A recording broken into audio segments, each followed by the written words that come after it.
I'm Della Cruz. Several young students and I had the pleasure of interviewing today's guest at a Meet the Author book signing and reception in Newark. It was hosted by Independence, a family of services incorporated based in Irvington. Ilyasah Shabazz is the third daughter of civil rights activist Malcolm X and his community activist wife Betty Shabazz. Ilyasah wrote a beautiful new book about her beloved mom called Betty Before X. Check out the color we both wore. I love telling the story. I love writing the story with Renee Watson, who's an amazing novelist. But it is definitely a dear story for me because it is my mother, and revisiting her childhood and seeing, the person that she was as a child is the same person that she grew up and, to become. Did you learn a lot about her when you went back into her childhood? I did. Well, one of the things my mother used to always say is, "Oh, I listened to everything my mother said." Sure we do. I know. And so, I was surprised to see that she didn't always listen, but that she was always compassionate. She was always caring.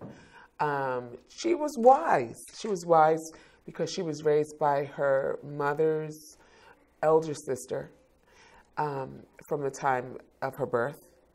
And then, and I believe her auntie, Fannie Mae, who I talk about in the book, would whisper. Wait a minute, did you just say Fannie Mae? Yeah. Because I had a Fannie Mae in my family too. See, we're related.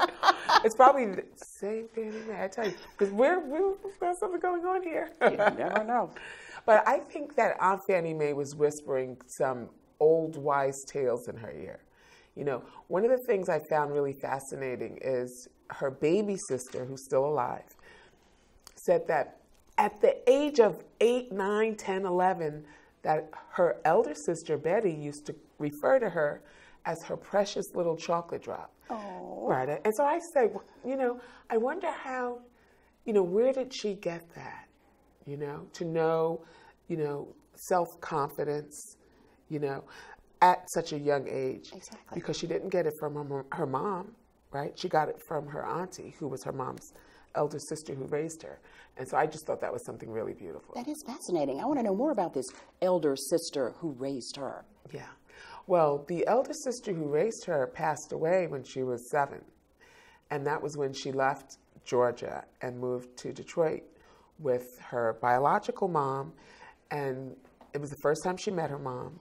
And she found that her mom was married and had 3 other little girls, and who were a little younger than her. And her husband had 2 young boys. So she came into this whole new family, and she loved it. Oh, she did? She did. So she adjusted quite well. She adjusted. But I think there were many challenges between her and her mom. And what kind of challenges would you say? Well, her mom didn't seem to look at her as she did her other children. And, Betty seemed to always be fighting for her mother's love. She was always trying to please her mom. And she would take care of her baby sisters, and very nurturing, very compassionate young girl. Betty. Yeah. You're speaking of, okay. Yeah. And hence the reason she was so protective of her daughters, her own daughters. That's right. And then I figured, well, these are the characteristics she possessed that my father chose. My father must have seen in her, well, obviously she was a nurse, she had just completed a nursing program.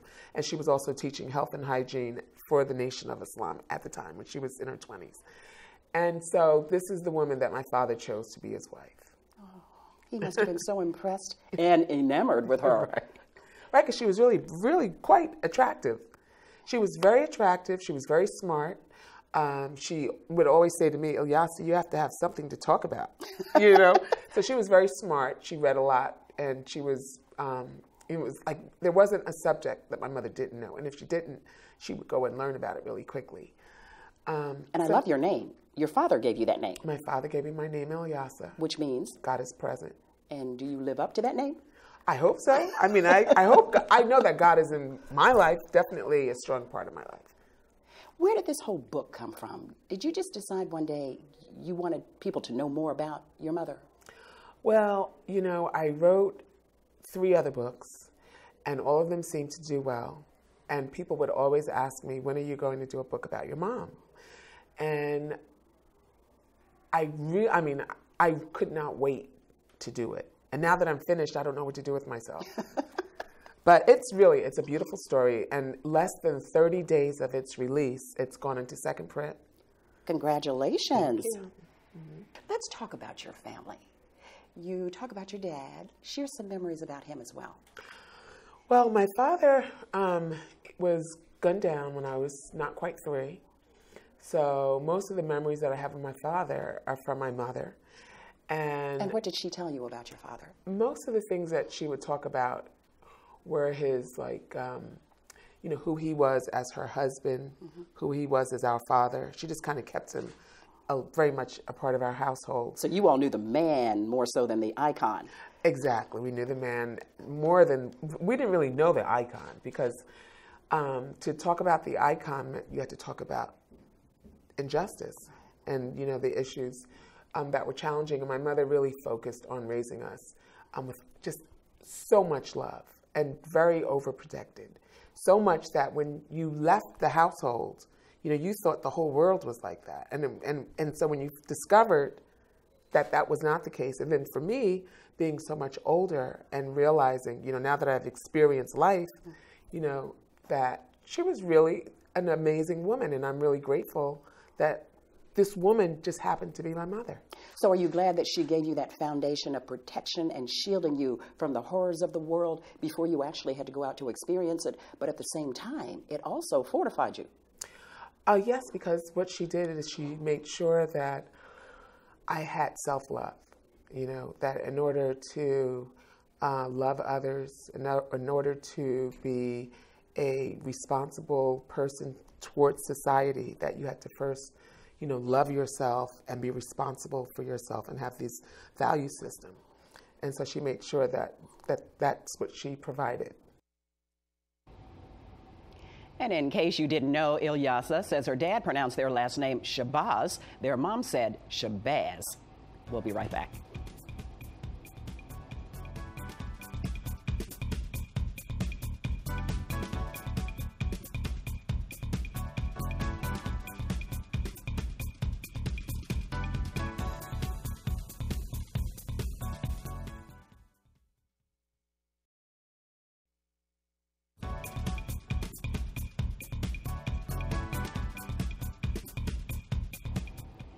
Welcome back. We are putting the spotlight on author Ilyasah Shabazz. She's written 4 books. Her newest one is called Betty Before X, about her mom, Betty Shabazz. We chatted at an event in Newark. Any girl who picks up this book will love the book. I really do believe will enjoy this book, because you learn a little bit about history.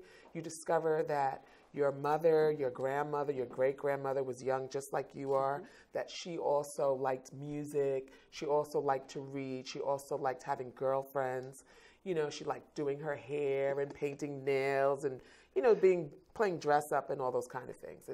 And also learning about one's values and the society in which we live. And it is the young people who stand up, when challenges of inequality, challenges of anything that is oppressive, it's usually the young people who stand up against those things.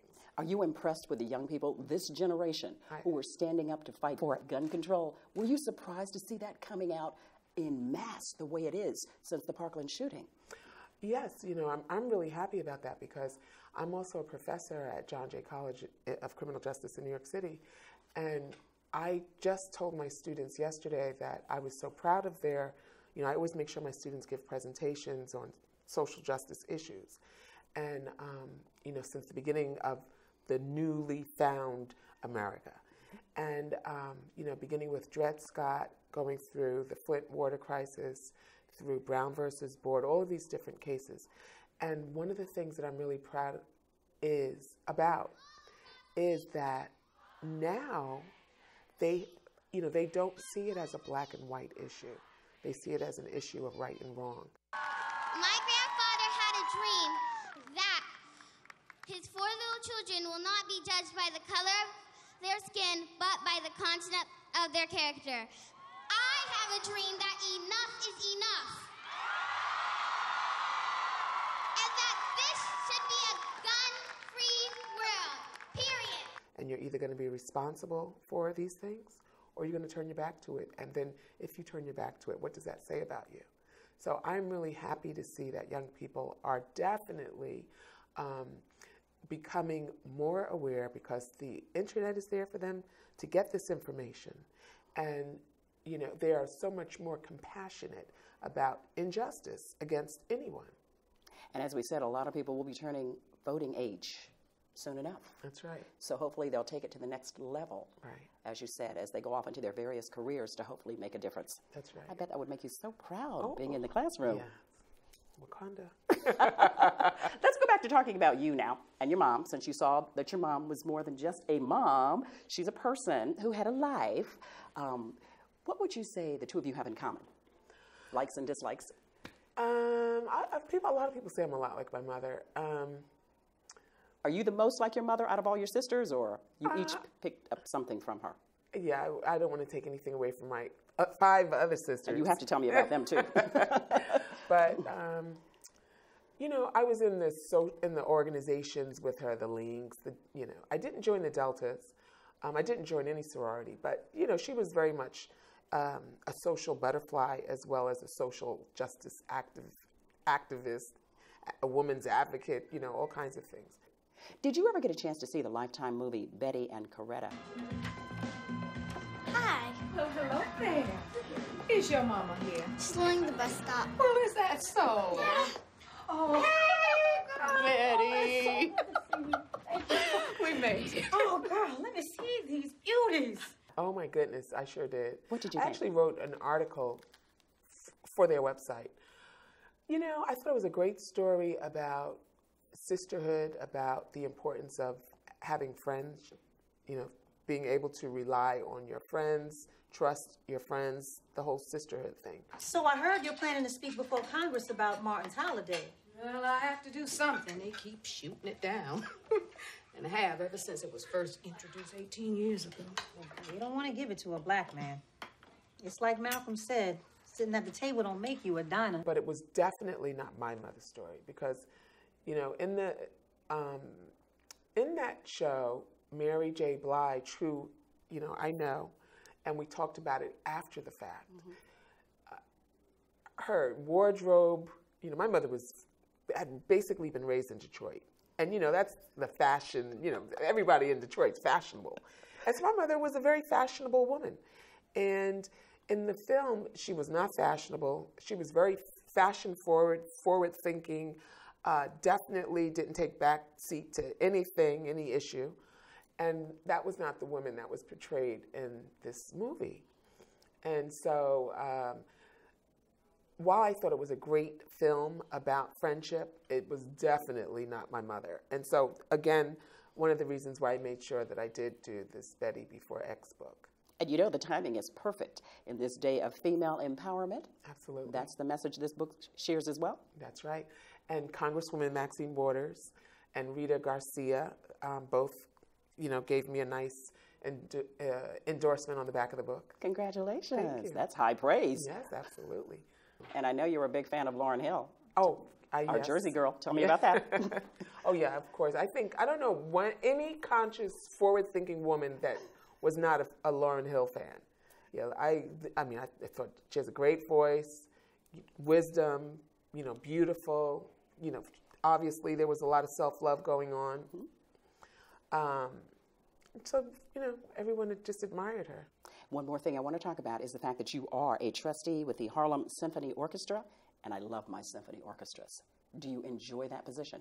I do. I enjoy the music, anything to preserve that music, you know, especially the historical time periods, you know, of all of that, and to hear these instruments being played by these brilliant artists is just really amazing. And to see the looks on the audience's face when they see them come out with a harp and piano and just really beautiful music. And again, Ilyasah, what do you want people to take away from your book? Well, you know, I just want them to know that they have that there's enough self-love for everyone, that there are people who looked like Betty who made a significant contribution to our society, that this beautiful brown girl loved who she was, and she was looking to make sure that there was equality all across the board. When she didn't understand it, she sought questions, and she waited until they were answered. It's just a beautiful book. I just love this book, I have to tell you. And I think, there's self-love, there's leadership. It, promotes leadership, it promotes self-love, it promotes all kinds of great things. Activism, to be compassionate for other people, not just yourself. And, it's just a great book. Do you think your late father, Malcolm X, and your mother, Miss Betty Shabazz, would be proud of you in this book?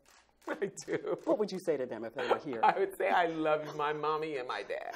No, I would just, I would say that I'm so proud to be their daughter, and I'm grateful for everything that they taught me, and, and I'm sharing it with other people. And the world appreciates that. Thank you so much for taking the time to talk with me. Thank you. Likewise, and good luck. Thank you. Next, our meet and greet with the audience in Newark.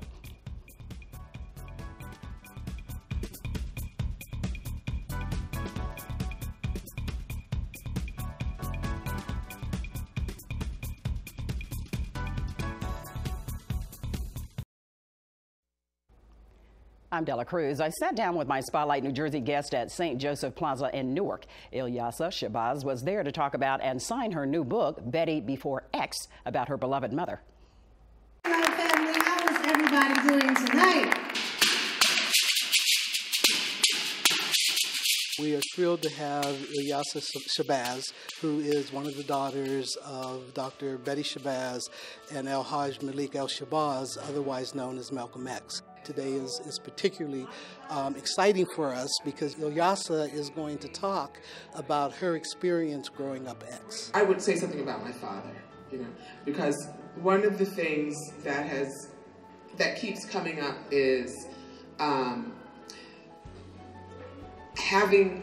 for us having to put him in context. Smithsonian just did a documentary on our father. And while the ending of the story is great, a lot of times people say that Malcolm changed. After he made his Hajj, he came back a new man. And, the fact is that he continued to be the same person that he was as a child. When you look at any of my books, it always has my father as this person who is, he loves himself. He deterred a little bit during his youth. Once his parents were taken away, his father was lynched, his mother was put in an institution, and his family had been separated, but that my father continuously cared for others. And whenever we see him on YouTube or any of these outlets that show him speaking, to understand that it is the social climate that he is reacting to, that he didn't walk around an angry person, but he had such a profound reaction to children being firebombed, the church is being firebombed, his home was firebombed, to slavery, to lynching, that the mass exodus of blacks wasn't because of jobs in the North, but they fled the South because of lynching, because of terror, because of trauma, and that not until we take responsibility to make sure that the truth of our history is incorporated into our educational curriculum will our children learn the truths about who they are.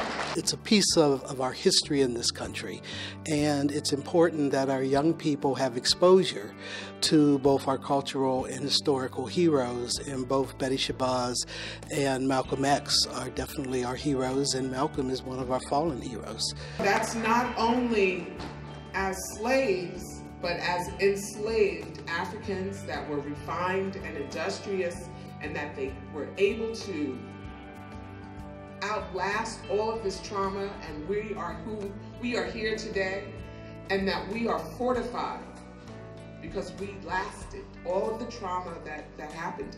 And so, when we have our children come up and ask these phenomenal questions, We are so happy that you guys get it and that you guys will have the opportunity to make sure that your ancestors, the truth of your ancestors, will be included in books, that all of this information will be for everyone, every American especially, to learn about what your ancestors did. Your ancestors cultivated a barren land and turned it into a land of milk and honey, so that every American person has the opportunity today to call the United States of America their home. And it's because of your ancestors. But we have to make sure that information is in the educational curriculum. Had they not done that, we might not be here today. So we owe them so much. And we can't allow their history to be thrown in the trash. You have to know your history. And if you don't go back and know your history, then you can't really positively move forward. Margaret Woods is president and CEO of Independence, a family of services incorporated based in Irvington. Thank you to News 12 New Jersey editor Kirsten Chu and photographer Mark DePietro for putting this show together.